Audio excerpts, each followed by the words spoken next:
I'm Taylor.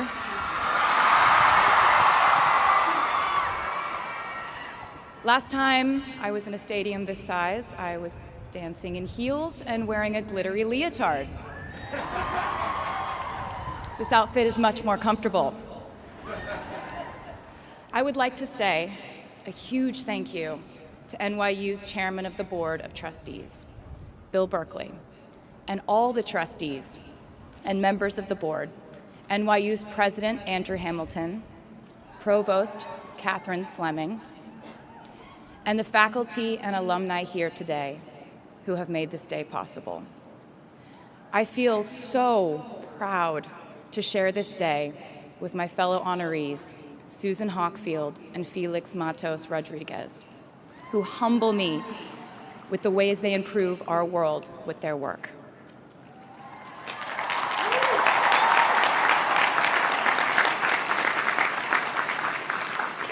As for me, I'm 90% sure the main reason I'm here is because I have a song called 22.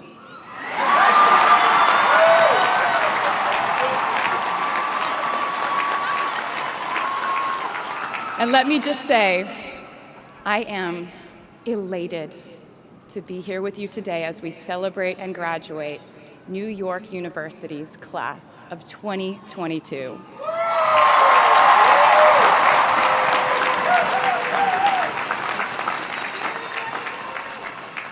Not a single one of us here today has done it alone. We are each a patchwork quilt of those who have loved us, those who have believed in our futures, those who showed us empathy and kindness, or told us the truth even when it wasn't easy to hear. Those who told us we could do it when there was absolutely no proof of that.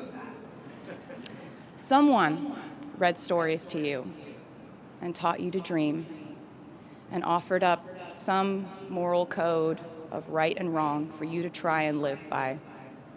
Someone tried their best to explain every concept in this insanely complex world to the child that was you as you asked a bazillion questions like, how does the moon work?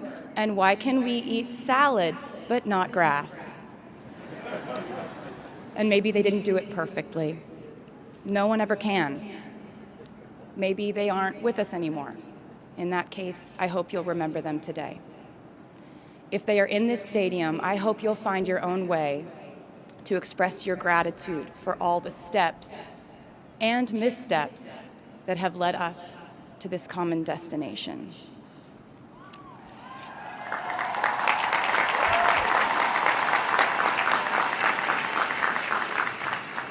I know that words are supposed to be my thing, but I will never be able to find the words to thank my mom and dad, my brother Austin, for the sacrifices they made every day so I could go from singing in coffee houses to standing up here with you all today, because no words would ever be enough.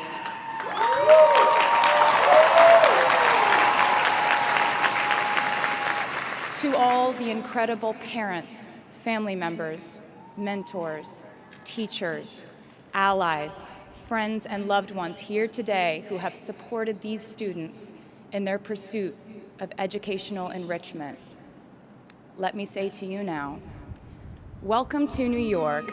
It's been waiting for you.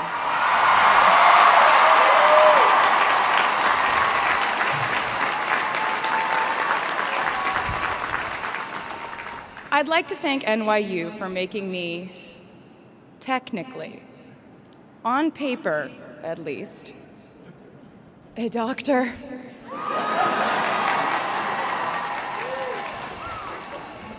Not the type of doctor you would want around in case of an emergency.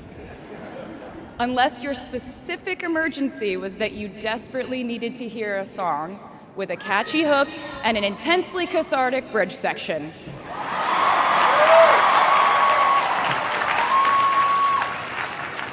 Or if your emergency was that you needed a person who can name over 50 breeds of cats in 1 minute.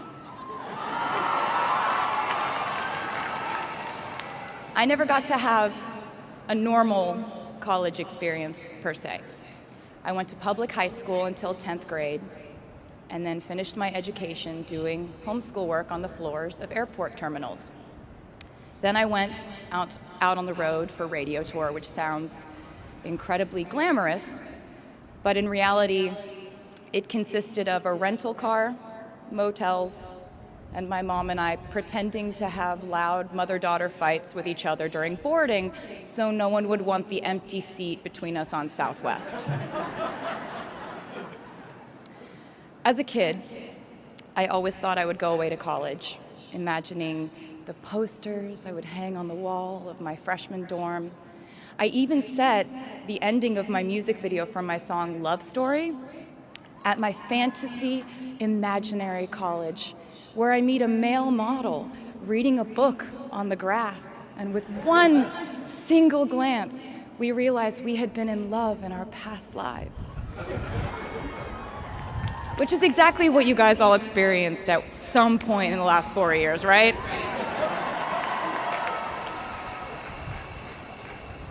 But I really can't complain about not having a normal college experience to you, because you went to NYU during a global pandemic, being essentially locked into your dorms and having to do classes over Zoom. Everyone in college during normal times stresses about test scores, but on top of that, you also had to pass like 1,000 COVID tests. I imagine the idea of a normal college experience was all you wanted too. But in this case, you and I both learned that you don't always get all the things in the bag that you selected from the menu in the delivery service that is life. You get what you get. And as I would like to say to you wholeheartedly, you should be very proud of what you've done with it. Today, you leave New York University and then go out into the world searching what's next. And so will I.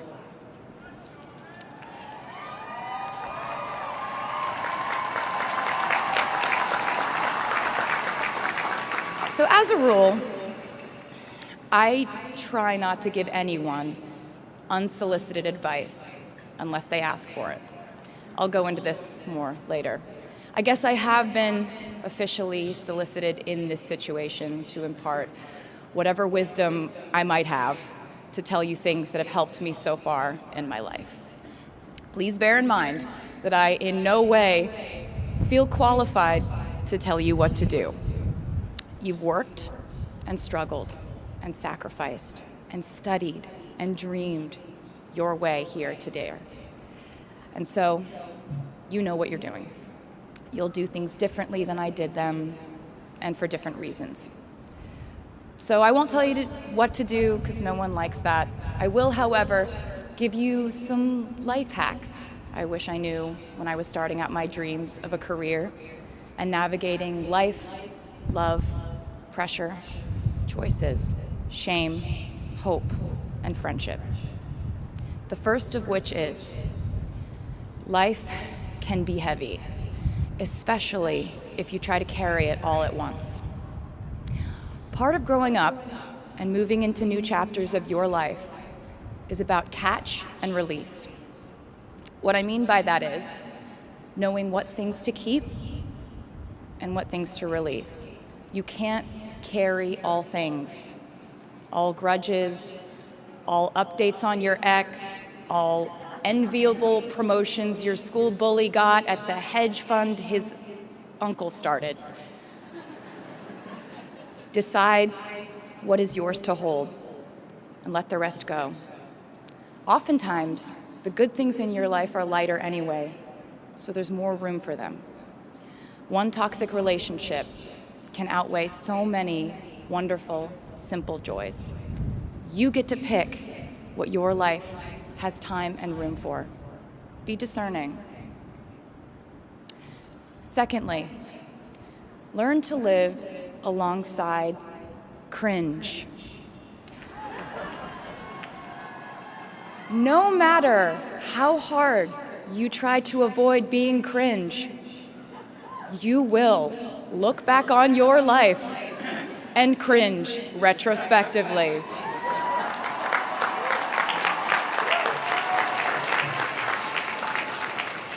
cringe is unavoidable over a lifetime. Even the term cringe might someday be deemed cringe. I promise you, you're probably doing or wearing something right now that you will look back on later and find revolting and hilarious. You can't avoid it, so don't try to. For example, I had a phase where, for the entirety of 2012, I dressed like a 1950s housewife. But you know what? I was having fun. Trends and phases are fun. Looking back and laughing is fun. And while we're talking about things that make us squirm but really shouldn't, I'd like to say I'm a big advocate for not hiding your enthusiasm for things.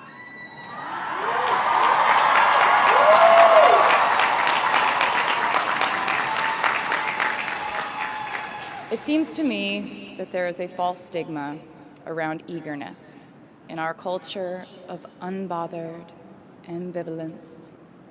This outlook perpetuates the idea that it's not cool to want it, that people who don't try are fundamentally more chic than people who do. And I wouldn't know because I've been a lot of things, but I've never been an expert on chic, but I'm the one who's up here, so you have to listen to me when I say this. Never be ashamed of trying. Effortlessness is a myth. The people who wanted it the least were the ones I wanted to date and be friends with in high school. The people who want it the most are the people I now hire to work for my company.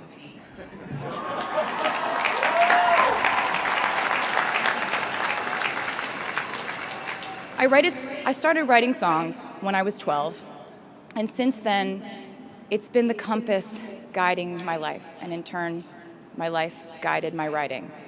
Everything I do is just an extension of my writing, whether it's directing videos or a short film, creating the visuals for a tour, or standing on a stage performing.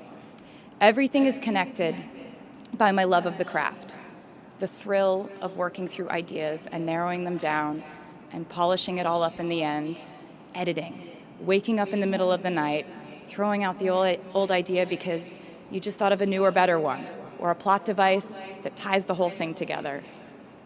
There's a reason they call it a hook. Sometimes a string of words just ensnares me, and I can't focus on anything until it's been recorded or written down. As a songwriter, I've never been able to sit still or stay in one creative place for too long. I've made and released 11 albums, and in the process, I've switched genre from country to pop to alternative to folk. And this might sound like a very songwriter-centric line of discussion, but in a way, I really do think we are all writers. And most of us write in a different voice for different situations. You write differently in your Instagram stories than you do your senior thesis. You send a different type of email to your boss than you do your best friend from home. We are all literary chameleons, and I think it's fascinating. It's just a continuation of the idea that we are so many things all the time. And I know it can be really overwhelming figuring out who to be and when, who you are now, and how to act in order to get where you want to go. I have some good news. It's totally up to you. I have some terrifying news. It's totally up to you. I said to you earlier that I don't ever offer advice unless someone asks me for it, and now I'll tell you why. As a person who started my very public career at the age of 15, it came with a price. And that price was years of unsolicited advice. Being the youngest person in every room for over a decade meant that I was constantly being issued warnings from older members of the music industry, media, interviewers, executives, and this advice often presented itself as thinly veiled warnings See, I was a teenager at a time when our society was absolutely obsessed with the idea of having perfect young female role models. It felt like every interview I did included slight barbs by the interviewer about me one day running off the rails. And that meant a different thing to every person who said it to me. So I became a young adult while being fed the message that if I didn't make any mistakes, all the children of America would grow up to be perfect angels. However, if I did slip up, the entire earth would fall off its axis, and it would be entirely my fault, and I would go to pop star jail forever and ever. It was all centered around the idea that mistakes equal failure, and ultimately the loss of any chance at a happy or rewarding life. This has not been my experience. My experience has been that my mistakes led to the best things in my life. And being embarrassed when you mess up, it's part of the human experience. Getting back up, dusting yourself off, and seeing who still wants to hang out with you afterward and laugh about it, that's a gift. The times I was told no, or wasn't included, wasn't chosen, didn't win, didn't make the cut, looking back, it really feels like those moments were as important, if not more crucial, than the moments I was told yes. Not being invited to the parties and sleepovers in my hometown made me feel hopelessly lonely. But because I felt alone, I would sit in my room and write the songs that would get me a ticket somewhere else. Having label executives in Nashville tell me that only 35-year-old housewives listen to country music, and there was no place for a 13-year-old on their roster, made me cry in the car on the way home. But then I'd post my songs on my MySpace, and yes, MySpace. And I would message with other teenagers like me who loved country music, but just didn't have anyone singing from their perspective. Having journalists write in-depth, oftentimes critical pieces about who they perceived me to be made me feel like I was living in some weird simulation. But it also made me look inward to learn about who I actually am. Having the world treat my love life like a spectator sport in which I lose every single game was not a great way to date in my teens and 20s.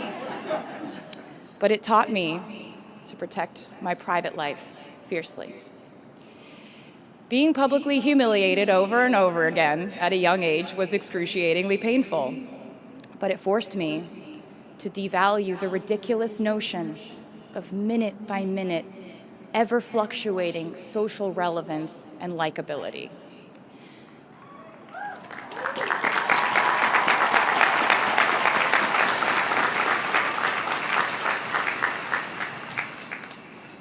Getting canceled on the internet and nearly losing my career gave me an excellent knowledge of all the types of wine.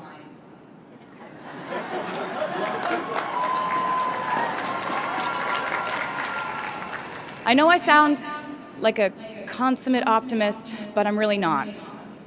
I lose perspective all the time. Sometimes everything just feels completely pointless. I know the pressure of living your life through the lens of perfectionism. And I know that I'm talking to a group of perfectionists because you are here today graduating from NYU.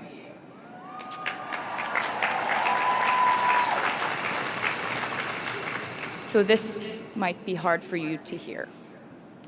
In your life, you will inevitably misspeak, trust the wrong person, underreact, overreact, hurt the people who didn't deserve it, overthink, not think at all, self-sabotage, create a reality where only your experience exists, ruin perfectly good moments for yourself and others, deny any wrongdoing, not take the steps to make it right, feel very guilty, let the guilt eat at you, hit rock bottom, finally address the pain you caused, try to do better next time, rinse, repeat.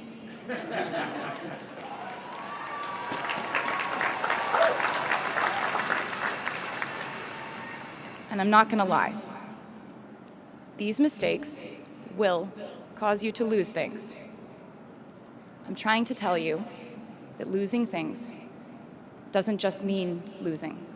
A lot of the time, when we lose things, we gain things too. Now you leave the structure and framework of school and chart your own path. Every choice you make leads to the next choice, which leads to the next, and I know it's hard to know which path to take. There will be times in life where you need to stand up for yourself, times when the right thing is actually to back down and apologize, times when the right thing is to fight, times when the right thing is to turn and run, times to hold on with all you have, and times to let go with grace. Sometimes the right thing to do is to throw out the old schools of thought in the name of progress and reform.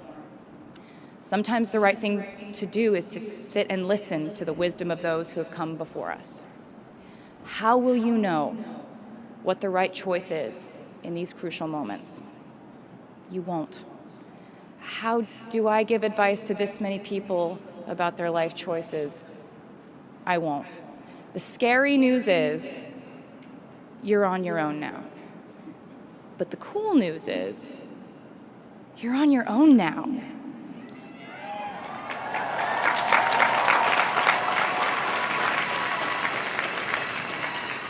I leave you with this. We are led by our gut instincts, our intuition, our desires and fears, our scars and our dreams. And you will screw it up sometimes. So will I. And when I do, you will most likely read about it on the internet.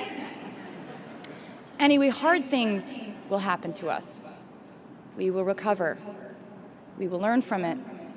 We will grow more resilient because of it. And as long as we are fortunate enough to be breathing, we will breathe in, breathe through, breathe deep, and breathe out. And I am a doctor now, so I know how breathing works. I hope you know how proud I am to share this day with you. We're doing this together, so let's just keep dancing like we're the class of 22.